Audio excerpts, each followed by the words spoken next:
Good morning, dear students. Welcome to the online coaching. Myself, Chirag Joshi. Dear students, today we are going to start a new chapter, lesson number 3. Pair of linear equation in two variables. Dear students, हमने one variable तो already पढ़ लिया है. Now it's time to learn two variable. Dear students, it's my guarantee if you will see this video very carefully, you can solve exercise 3.1 and 3.2 yourself without help of digest. Dear students, पहले तो आपको ये समझना चाहिए कि पैर means दो equations के पैर बनाने हैं, ठीक है, और दो वेरिएबल्स है. Variable is X and Y. Let's see here. Suppose I am writing in this way. First equation a1x plus b1y plus c1 equals to 0. Second equation a2x plus b2y plus c2 equals to 0. Dear students, ये हो गए हमारे दो equation. Means ये है पैर of linear equation. आप देख सकते हैं इनकी पावर 1 है. सो दिस इज अ पैर. दो इक्वेशन है इसलिए पैर है, पावर 1 है इसीलिए लीनियर है, और इसमें दो वेरिएबल्स है X and Y. C is a constant. So dear students, this is the chapter name, pair of linear equation in two variables. यहाँ पे आपको दो मेथड्स सीखनी है. एक होगा ग्राफिकल मेथड, दूसरा होगा algebraic method. Dear students, graphical method जो हमने 9th स्टैंडर्ड में ऑलरेडी कवर कर लिया था कि हम एक इक्वेशन लिखेंगे और value of X suppose assume कर लेंगे तो हमें वैल्यू ऑफ वाई मिल जाएगी. This thing we have already learn in the 9th standard. Now in the 10th standard, which thing is there? In this chapter we are going to study substitution method, elimination method and cross multiplication method, okay, to solve this pair of linear equation. This three method comes under the topic algebraic method. Under the algebraic method, algebraic method में कौन कौन सी method आएगी? Let me repeat again. Substitution method, elimination method and cross multiplication method. These three methods are included in the algebraic portion. Okay, graphical means by representing the value of x and the y on the graph, you have to say what is the solution. Okay, so please pay attention. So 3.1 is the revision. 3.1 is the revision of the 9th standard. So you can solve that exercise very easily. जो tough है, थोड़ा समझने की ज़रूरत है, वो है 3.2. उसके लिए मैंने यहाँ पे एक पूरा टेबल प्रिपेयर करके रखा है, आप प्लीज़ ध्यान से देखिएगा. Dear students, this equation is x minus 2y. ठीक है, मेरा फॉर्मेट ये होना चाहिए a1x plus b1y plus c1 equals to 0. अगर नहीं है तो आपको प्लस 0 कर देना है. ठीक है, here a1 is 1 means here nothing is there means 1. Here the equation ends x minus 2y nothing is there means plus 0 equals to 0. Means यहाँ पे c जो है वो आपके लिए क्या है? 0 है. ठीक है, मैं यहाँ पे लिख देता हूँ, ऊपर लिखता हूँ x minus 2y plus 0 equals to 0. Means dear students, your a1 this is 1, b1 is minus 2 and c1 is 0. Clear? a1 क्या है? 1, b1 माइनस 2, c1 0. यहाँ पे देखिए a2 3, b2 4, c2 माइनस 20. ठीक है, अभी मैंने यहाँ पे रेशियो लिया हुआ है a1 by a2, b1 by b2, c1 by c2. Dear students, A1 is what? 1. A2 is what? 3. 1 by 3. B1 is minus 2. B2 is 4. Minus 2 by 4. C, that is 0 and C2 is minus 20. 0 by minus 20. आप देख लीजिए, पहले यहाँ तक clear होना चाहिए. किस तरीके से वैल्यू मैंने फाइंड की वो आपको पता चल गया. मैंने इसको कंपेयर कर दिया है A1x plus B1y plus C1 के साथ. ठीक है, इसको मैंने कंपेयर किया था A2x plus B2y plus C2 के साथ. ठीक है, ओके. अभी आप देखिए, A1 by A2, B1 by B2, C1 by C2. A1 by A2 is not equals to B1 by B2 and it is not equals to C1 by C2. Please see here. A1 by A2 1 by 3 है, तो B1 by B2 का answer 1 by 3 आ रहा है? नहीं आ रहा है. C1 by C2 का answer 1 by 3 आ रहा है? नहीं आ रहा है. मीन्स ये तीनों इक्वल नहीं है. Dear students, if these three are not equal, then by graphical method, अगर आप ग्राफ ड्रॉ करेंगे तो आपको इंटरसेक्टिंग लाइंस मिलेंगी कुछ इस तरीके से. ये लाइन पहले इक्वेशंस की वजह से मिली हुई है, ये दूसरी लाइन दूसरे इक्वेशंस की वजह से मिली हुई है, तो मुझे इस टाइप का ग्राफ मिलेगा. या फिर it is quite possible I can get graph in this way.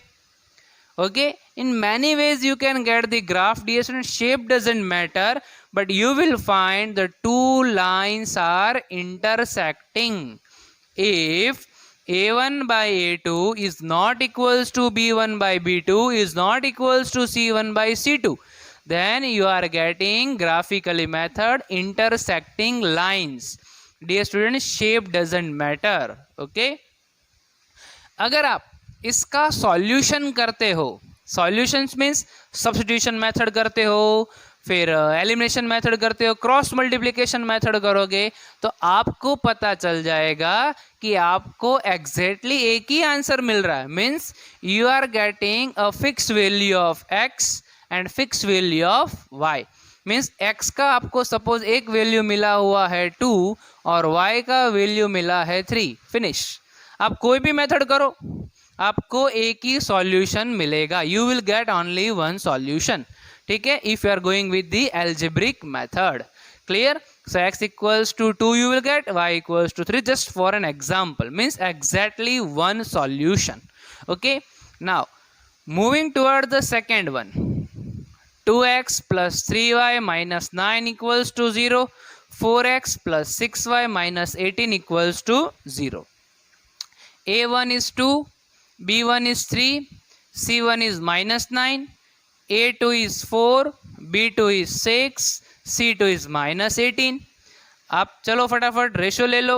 2 by 4, 2 by 4 लिख लिया, इट इज 1 by 2. ठीक है. 3 by 6 इसका मीनिंग है 1 by 2. 9 by 18 इसका भी मीनिंग है 1 by 2. सही है ना? Yes or no? 2 by 4 1 by 2, 3 by 6 1 by 2, minus 9 by minus 18 1 by 2. Means A1 by A2 equals to B1 by B2 equals to C1 by C2. ये तीनों के रेशियो एक जैसे ही है. इट मीन्स अगर आप ग्राफ में दोनों लाइंस को रिप्रेजेंट करोगे तो कोइंसिडेंट लाइन मिलेगी. मीन्स एक ही लाइन के ऊपर दूसरी लाइन होगी. क्लियर? कोई भी शेप हो डियर स्टूडेंट्स, ऐसा भी शेप मिल सकता है, ऐसा शेप, ऐसा कोई भी टाइप का शेप मिलेगा. Shape doesn't matter. ओके, अगर आप तीनों मेथड से इस इक्वेशंस को सॉल्व करने की ट्राई करोगे तो आपको मैनी सॉल्यूशंस मिलेंगे. हर बार आपको एक नया वैल्यू मिलेगा एक्स का. ठीक है, okay. Now third one, x plus 2y minus 4 equals to 0, 2x plus 4y minus 12. चलो फटाफट. A1 1, B1 2, C1 minus 4, A2 2, B2 4 and C2 minus 12. फटाफट रेशो ले लेते हैं, A1/A2 1/2, B1/B2 2/4, 2/4 that is 1/2, -4/-12 that is 1/3। आप देख लो 1/2 A1/A2 इक्वल्स टू B1/B2, लेकिन C1/C2 1/3 आ रहा है, means A1/A2 is equals to B1/B2, but this both are not equals to C1/C2. It means whenever you are drawing the graph, you will get the parallel lines, dear students. What you are getting? Parallel lines. Okay. और जब भी आप कोई solution लेने की try करोगे तो आपको एक भी सॉल्यूशन मिलने वाला नहीं है according to algebraic method, so you will get no solution. Please remember this thing. Which thing you have to remember, that I will say. You have to remember this thing, this 3, 1 2 3. Okay, let me repeat.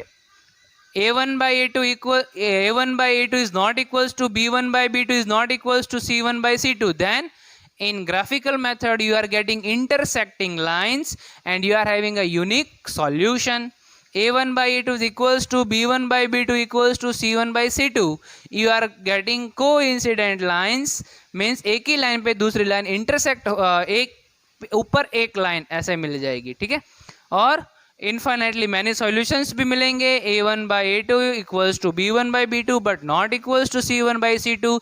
You are getting parallel lines and hence no solution. Okay dear students, now one more thing I am going to explain you. Okay students, so I have prepared key points for you.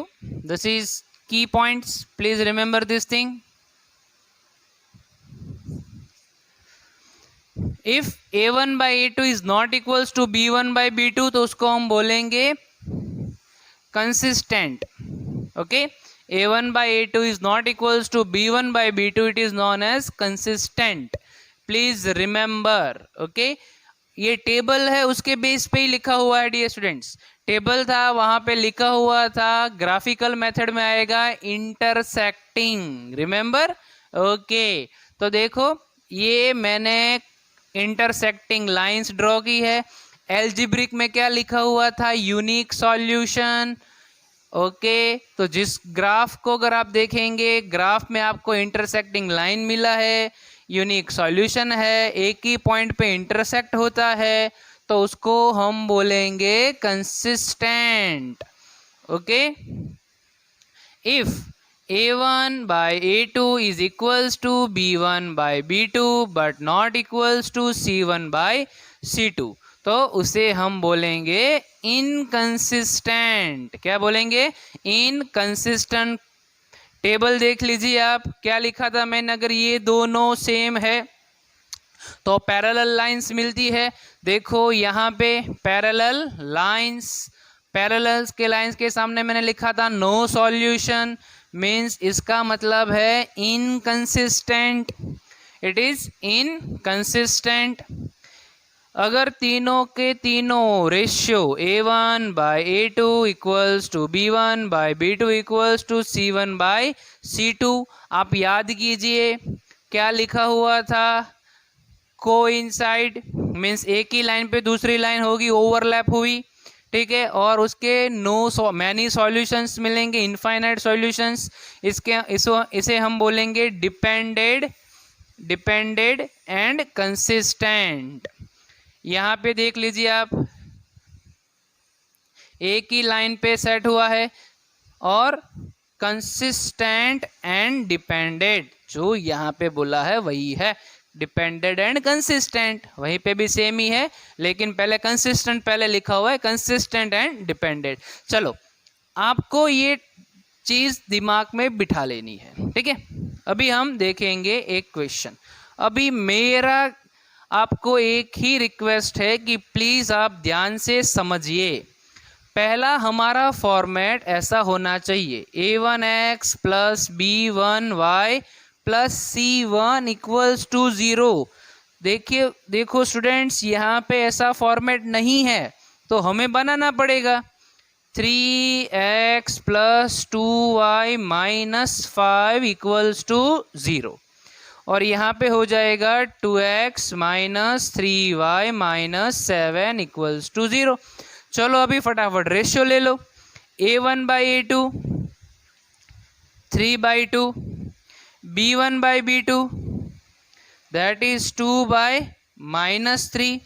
अभी यहीं पे आपको पता चल गया a1/a2 is not equals to b1/b2। और आप देखिए -5/-7 c1/c2 मीन्स यहीं पे हम अगर देखें तो ये पार्ट हो गया, a1/a2 is not equals to b1/b2। तो इसे हम, इस दोनों इक्वेशंस को हम बोलेंगे कंसिस्टेंट, और इनके अगर आप ग्राफ ड्रॉ करेंगे डियर स्टूडेंट्स तो आपको मिलेगा इंटरसेक्टिंग होता हुआ ग्राफ। इसका एक ही सॉल्यूशन है, so it is unique solution. I hope it is clear dear students, it is very easy. So please solve exercise 3.2. Thanks for watching this video dear students. Thank you so much.